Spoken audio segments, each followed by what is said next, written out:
गोपियां कहती हैं कन्हैया अब हमें अपने पास बुला लो। हे कन्हैया अब तुम्हारे बिना ना संसार में हमें अच्छा नहीं लगता। हे प्रभु, हे श्याम सुंदर, अब हमें अच्छा नहीं लगता इस संसार में, जीने का मन नहीं करता। क्यों नहीं बुला लेते अपने पास, क्यों नहीं लगा लेते अपने हृदय से, क्यों अपने से वंचित कर रखा है कन्हैया। तुम्हारे बिना इस संसार का हम क्या करेंगे, हमारे किस काम का है संसार।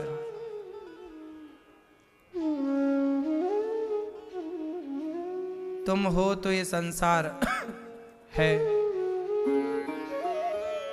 जैसे पति है तो पत्नी का श्रृंगार है, पति नहीं तो श्रृंगार किसके लिए। जैसे पति के बिना श्रृंगार फीका है, ऐसे भगवान के बिना ये संसार फीका है। हे प्रभु,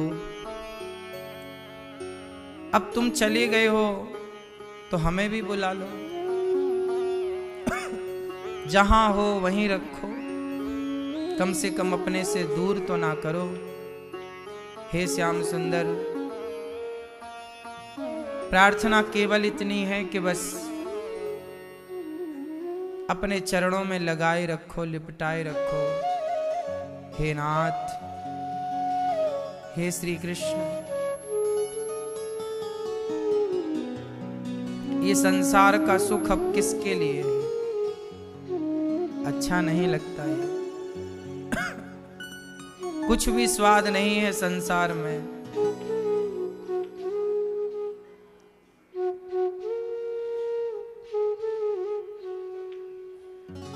अपने पास बुला लो प्रभु। उद्धव जी बोले सखियो ऐसा क्यों कह रही हो।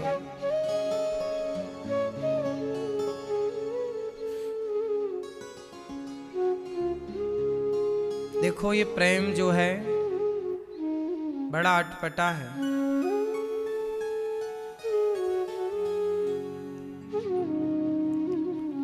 दो दिन पहले, कल या परसों, मैंने एक स्त्री से बात की। दुर्भाग्य कि उस स्त्री के पति की अभी कुछ दिनों पहले, 10 दिन 15 दिन पहले ही मृत्यु हो गई। अचानक, कम उम्र में, किसी एक्सीडेंट। 2 छोटे छोटे बच्चे और एक जीवन साथी पत्नी। पत्नी पति के मरने के बाद ऐसी उदास हो गई, पागलों की तरह के कुछ समझ नहीं आ रहा। मैंने बात की 2 दिन पहले समझाने के लिए।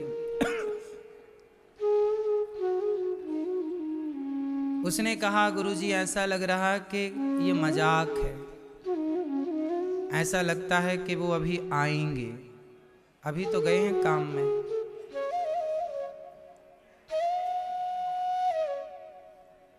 कितनी सच्ची बात है ना ये।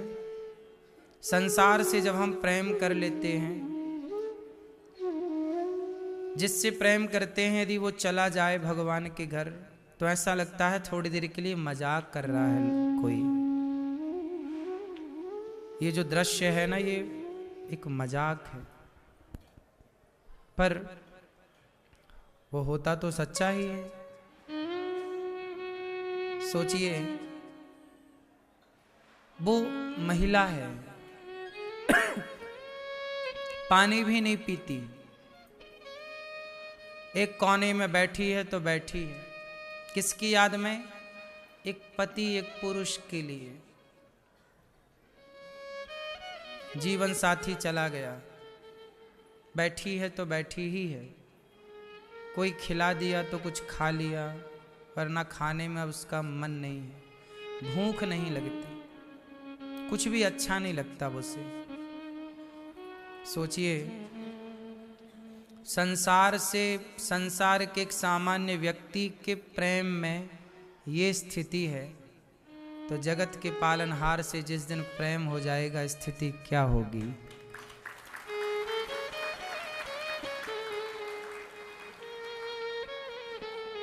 एक विडंबना तो ये है कि हमने प्रेम संसार के लोगों से कर लिया, उन लोगों से कर लिया जिनका जाना तय है, निश्चित है। जितना मन, जितना दिल, जितना प्रेम संसार के व्यक्ति से हुआ, इतना प्रेम भला भगवान से कहाँ हो पा रहा है। वो एक पत्नी जैसे अपने पति के लिए पागल है ना खा रही है, ना पानी पी रही है,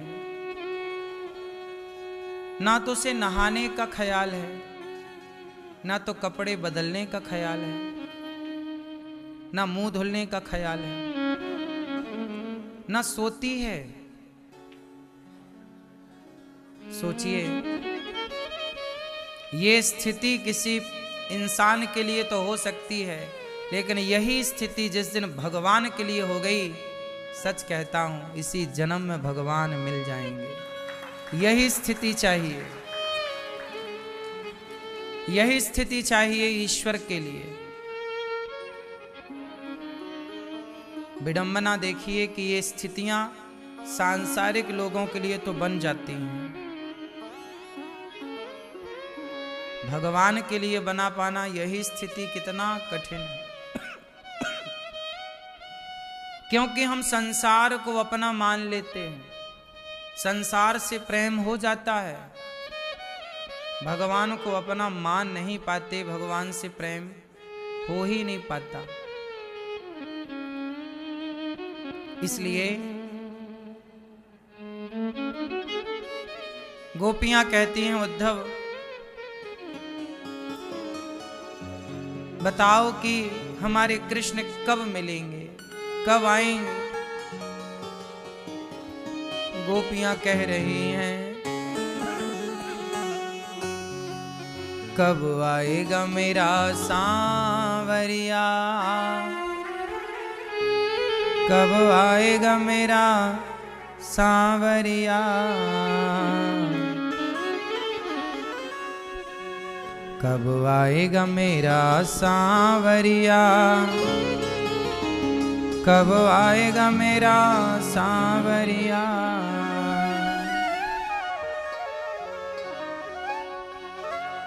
कब आएगा मेरा सांवरिया,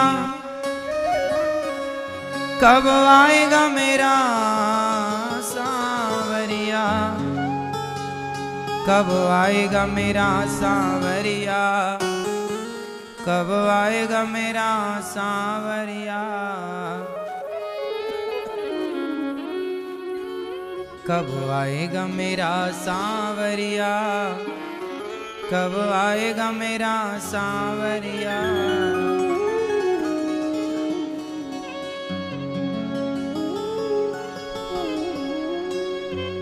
जाने कब आएगा मुझे अपना बनाएगा, जाने कब आएगा मुझे अपना बनाएगा, मेरे आंसू पोंछ कर मुझे गले लगाएगा, मेरे आंसू पोंछ कर मुझे गले लगाएगा। कब आएगा मेरा सांवरिया, कब आएगा मेरा सांवरिया। थक गए नैना मेरे रसता निहार के, प्यासी प्यासी अखियों में सपने बहार के। जीवन बन जाएगा जब कान्हा आएगा, जीवन बन जाएगा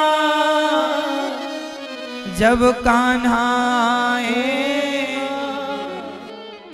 मेरे आंसू पोंछ कर मुझे गले लगाएगा, मेरे आंसू पोंछ कर मुझे गले लगाएगा।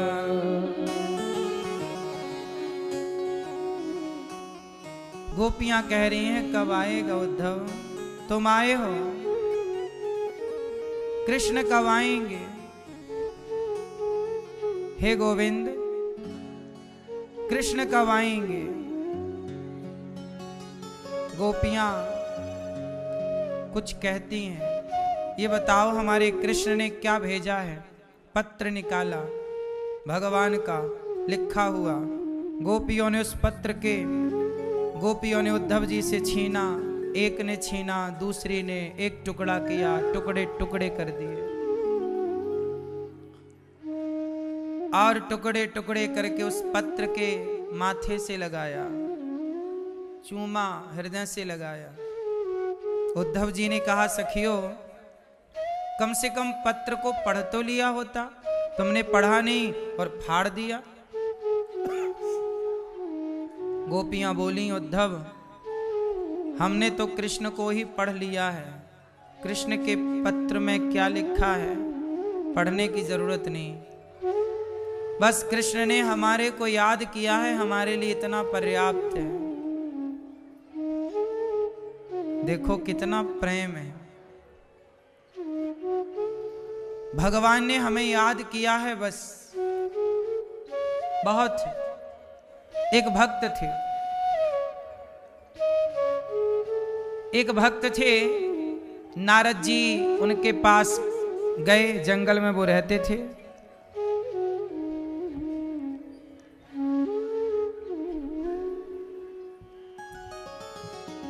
जंगल में एक भक्त थे, नारद जी गए तो जंगल में भक्त ने पूछा कि नारद जी बताओ हमें भगवान कब मिलेंगे? नारद जी बोले मैं भगवान से पूछ कर आता हूं। तभी एक गांव के बाहर एक पेड़ के नीचे एक मोची बैठा जूता सिल रहा था। मोची ने कहा नारद जी बताओ भगवान हमें कब मिलेंगे? दोनों का एक ही सवाल था, साधु का और मोची का, कि भगवान हमें कब मिलेंगे। नारद जी गए भगवान नारायण के पास, प्रभु आपके दो भक्त मिले हैं, दोनों ने पूछा है कि आप कब मिलोगे, बताओ कब मिलोगे। भगवान बोले जाओ दोनों से कहना कि वो जिस पेड़ के नीचे बैठे हैं, साधु बैठा है पीपल के पेड़ के नीचे और संयोग से मोची बैठा है वो भी पीपल के पेड़ के नीचे। भगवान ने कहा कि जाओ कहना कि पीपल के पेड़ में जितने पत्ते हैं उतने जन्मों के बाद मिलूंगा मैं। नारद जी गए साधु के पास। साधु बोले महाराज भगवान कब मिलेंगे? बोले भगवान ने कहा पीपल के पेड़ में जितने पत्ते हैं उतने जन्मों के बाद। साधु ने कहा नारद जी इतना लंबा समय, इतने वर्ष लग जाएंगे, इतने जन्म, पता नहीं। साधु की श्रद्धा कम हो गई, भक्ति कम हो गई। कितना लंबा टाइम है, कौन इंतजार करेगा इतना लंबा, किसे समय है। नारद जी मोची के पास गए। मोची ने कहा कि भगवान कब मिलेंगे। कहा ये पीपल का पेड़ है, इसमें जितने पत्ते हैं उतने जन्मों के बाद। ये सुनकर के मोची नाचने लगा और उसी पीपल के पेड़ पर चढ़ता उतरता चढ़ता उतरता। नारद जी बोले क्या कर रहे हो भाई। उस मोची ने कहा नारद जी इतने जन्मों के बाद ही सही, कम से कम प्रभु को याद तो है कि किसी मोची को भी दर्शन देना है। मैं याद रहा उन्हें, मैं याद रहा उन्हें, यही काफी है मेरे लिए। मैं याद तो हूं कम से कम उन्हें, जगत के पालनहार को मैं याद हूं। जब इस विश्वास के साथ प्रसन्नता के साथ मोची पेड़ पर चढ़ता उतरता, तभी वो इतना भाव विभोल हो गया, डूब गया प्रेम में कि उसका पांव फिसल गया पेड़ से। और वो जैसे ही नीचे गिरने वाला था, भगवान प्रकट होकर मोची को अपने हाथ में उठा लेते। मिल गए भगवान। नारद जी बोले प्रभु आपने तो बोला था कि जितने जन्म, जितने पीपल में पेड़ हैं उतने जन्मों के बाद आप आओगे, आप तो अभी आ गए। भगवान ने कहा नारद जी यही बात आपने साधु से कही, क्या साधु को सब्र था? नहीं, लेकिन ये मोची, इसे सब्र देखो, इसके प्रेम ने, इसकी भक्ति ने, इसके विश्वास ने मुझे इसी जन्म में खींच लिया अपनी ओर। भगवान आते नहीं हैं, भक्त का प्रेम, भक्त की भक्ति भगवान को आने के लिए विवश कर देती है। शबरी के पास राम आए नहीं, शबरी की भक्ति ने राम को आने के लिए विवश कर दिया। क्यों, ये बात सही है कि नहीं? शबरी के लंबे इंतजार ने आने के लिए विवश कर दिया। आज के समय पर किसी को सब्र नहीं है, धैर्य नहीं है। भक्ति लोग करते हैं, चाहते हैं तुरंत काम हो जाए। भक्ति भी करते किसके लिए हैं? काम बनाने के लिए। मीरा शबरी माता ने बताओ भक्ति की, राम से कौन सा काम बनवाया? बोलो। शबरी ने भक्ति की तो राम से क्या काम बनवाया, क्या चाहा, क्या मांग लिया? बंगला चाहा कि गाड़ी चाहिए, कि दौलत चाहिए, कि पद प्रतिष्ठा चाहिए? ना तो शबरी की तरह हम धैर्यवान हैं, ना तो शबरी की तरह हम भक्त हैं, ना तो शबरी की तरह गुरु वचनों पर भरोसा है, ना तो शबरी की तरह प्रेम है। और हम मांगते शबरी से बहुत ज्यादा है।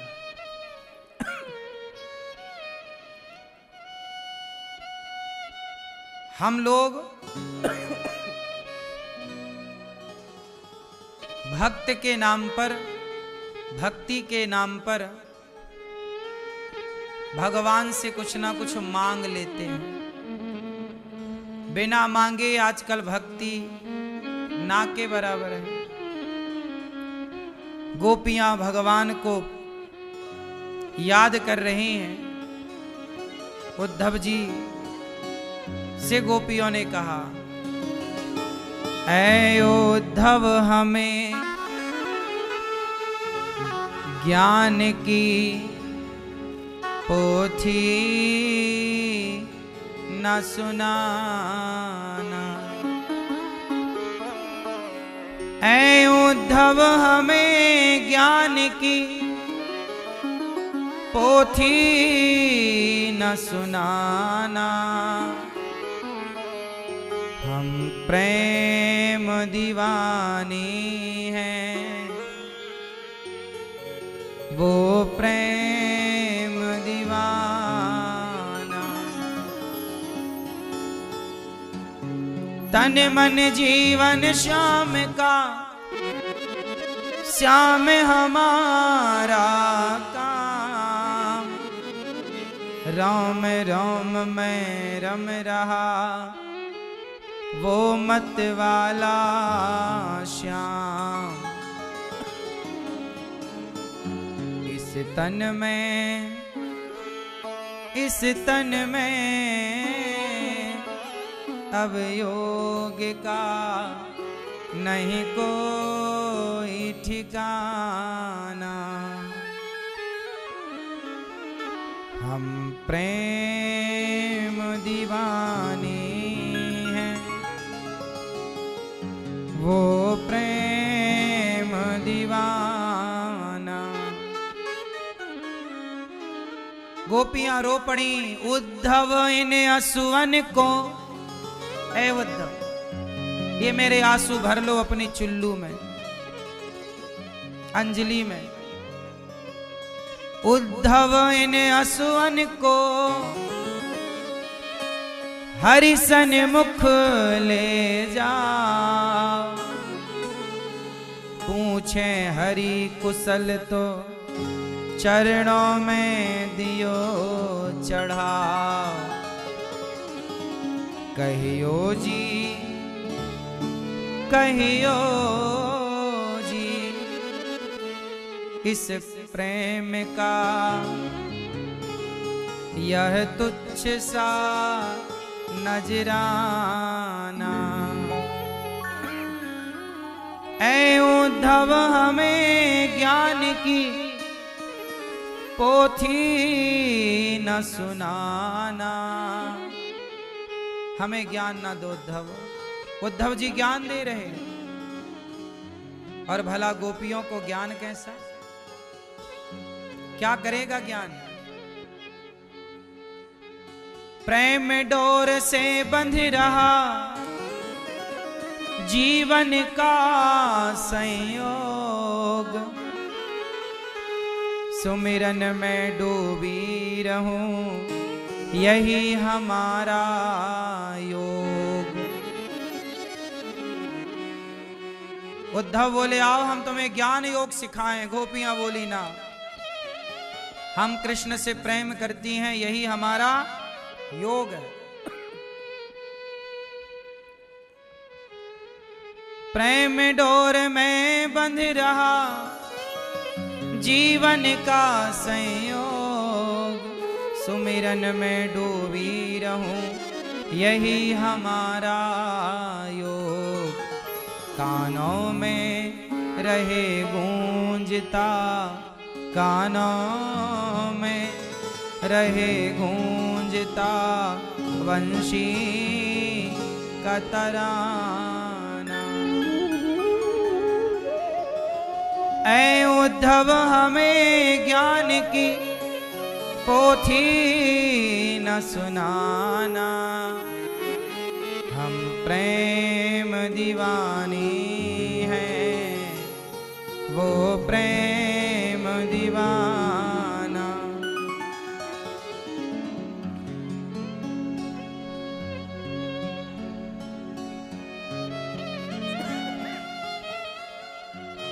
हे गोविंद,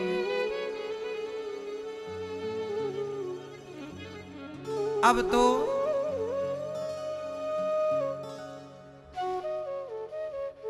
कृष्ण के बिना काम ना बनेगा। हमें कृष्ण से मिलाओ उद्धव।